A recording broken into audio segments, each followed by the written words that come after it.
জর্দা পান খেয়ে নামাজ পড়তে যায়, সেসব লোকের নামাজ কবুল করবি না আল্লাহ? আবার কত মৌলবীরাও জর্দা পান খেয়ে নামাজ পড়ে, তাদের নামাজ কবুল হবে না? না হবে না। আশ্চর্য ব্যাপার রে। তুই কি করে বুঝলি রে? আমি জানি, আরো প্রমাণ দেখাবো কি তুমি বলো? লে দেখা। ঠিক আছে।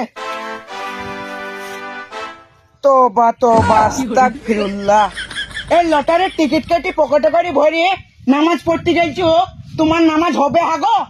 কেন, লটারির সাথে নামাজের কি সাথ রে?